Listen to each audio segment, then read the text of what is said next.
Salutations chers amis. Aujourd'hui nous allons réfléchir à l'importance des choix que nous faisons. Le pouvoir de choisir est un don que Dieu a fait à tous les êtres qu'il a créés. Au lieu de fabriquer des automates ou des robots qui se contentent de faire ce qu'on leur dit, Dieu nous a offert l'incroyable cadeau du choix. La liberté d'aimer notre Créateur et de le suivre, ou malheureusement pour certains, de rejeter ce qu'il est et de suivre leur propre chemin.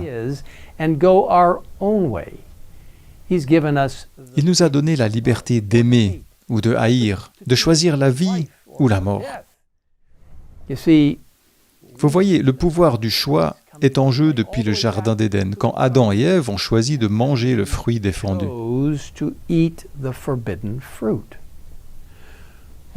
Lorsque la méchanceté a envahi la terre et que Dieu a décidé de la détruire par un déluge, une inondation mondiale, il a gracieusement donné à tous les habitants de la terre la possibilité de choisir la vie. Pendant 120 ans, Noé a averti le monde de l'imminence du déluge. Mais à la fin, seul Noé et sa famille ont choisi la vie. La Bible nous dit que c'est par la foi que Moïse, devenu grand, a refusé d'être appelé fils de la fille du Pharaon. Il préférait être maltraité avec le peuple de Dieu plutôt que d'avoir momentanément la jouissance du péché. Il considérait l'humiliation attachée au Messie comme une richesse plus grande que les trésors de l'Égypte, sans craindre la colère du roi, car il s'est montré déterminé, comme s'il voyait celui qui est invisible. Vous voyez, le défi de Josué, choisissez aujourd'hui qui vous voulez servir. Et les supplications du Seigneur par l'intermédiaire de son prophète Ézéchiel résonnent dans les chambres du temps jusqu'à nous aujourd'hui. Débarrassez-vous de toutes les transgressions que vous avez commises. Faites-vous un cœur nouveau et un esprit nouveau. Pourquoi devriez-vous mourir, communauté d'Israël ? En effet, je ne prends pas plaisir à voir mourir quelqu'un, déclare le Seigneur l'Éternel. Changez donc d'attitude et vivez. Alors qu'il était sur terre, Jésus lui-même a dit, « Si quelqu'un a soif, qu'il vienne à moi et qu'il boive. Celui qui croit en moi, des fleuves d'eau vive couleront de lui, comme l'a dit l'Écriture. » Et pourtant, combien peu ont choisi de le suivre. À travers les âges, Dieu a envoyé ses messagers pour proclamer le chemin de la vie, encourageant chacun à prendre sa croix et à le suivre. Chers amis, en lisant le merveilleux livre « La tragédie des siècles », nous avons vu comment le peuple de Dieu, comme les Vaudois, Wycliffe, Huss et Jérôme, Luther, Zwingli, Tyndale, et même de jeunes enfants, ont encouragé les gens à suivre les Écritures et à choisir la vie. C'est le cas de William Miller et d'autres qui, au milieu du XIXe siècle, ont proclamé le message du premier ange d'Apocalypse 14. « Craignez Dieu et rendez-lui gloire, car l'heure de son jugement est venue. Adorez celui qui a fait le ciel, la terre, la mer et les sources d'eau. » Au chapitre 21 de la tragédie des siècles, nous lisons ce qui suit. Leur seul but, en rappelant la véritable espérance de l'Église à ceux qui professaient la piété, avait été de les amener à une vie chrétienne plus réelle et de convaincre les inconvertis du devoir de se repentir et de se donner à Dieu sans retard. D'après Miller, leur intention n'a jamais été de séparer les gens de leur dénomination existante, mais plutôt de convertir des âmes à Dieu, d'avertir le monde d'un jugement imminent et d'amener ses semblables à se préparer en vue de leur rencontre avec le Sauveur.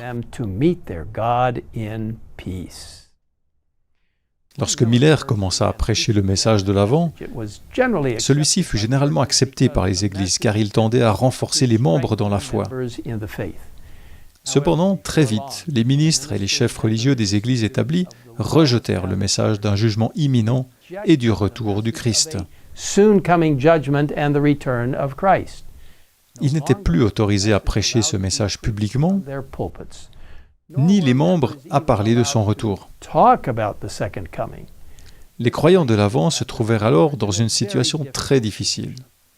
Ils ne tenaient pas à se séparer, de leurs églises qu'ils aimaient, écrit Ellen White. Mais quand ils virent qu'on imposait le silence au témoignage de la parole de Dieu et qu'on leur déniait le droit d'étudier la prophétie, ils jugèrent que leur fidélité envers Dieu leur interdisait de se soumettre. Certains furent expulsés, tandis que d'autres choisirent de quitter volontairement leur Église. Au cours de l'été 1844, environ 50 000 personnes n'étaient plus membres de leur Église. Comme le message prophétique était rejeté par ces églises, une obscurité spirituelle s'abattit sur elles qui fut largement remarquée.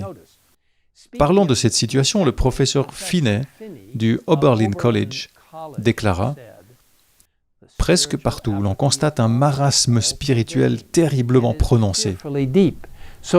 La presse religieuse de tout le pays en fait foi. Les églises en général dégénèrent d'une façon lamentable. Elles se sont fort éloignées du Sauveur et il s'est retiré d'elles. »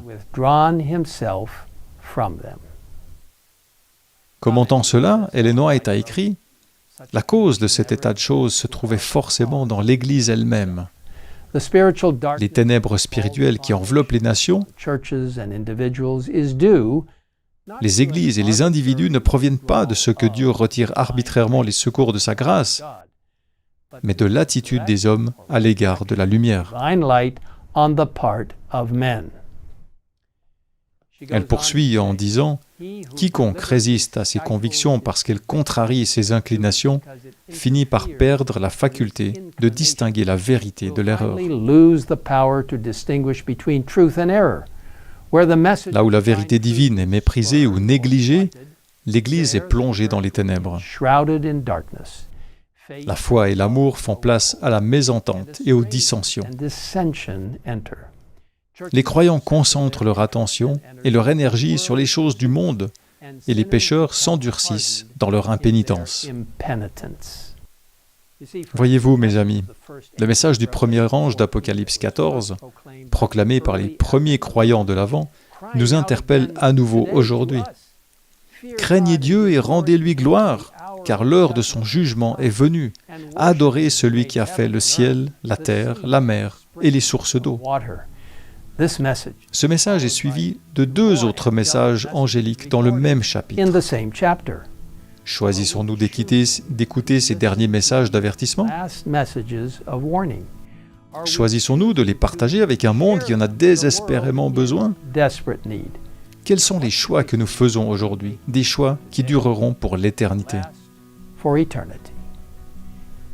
Alors que nous réfléchissons à ces questions, je vous invite maintenant à prier avec moi. Père Céleste, nous te demandons d'une manière très spéciale de t'approcher de chacun de ceux qui prennent une décision de te suivre complètement.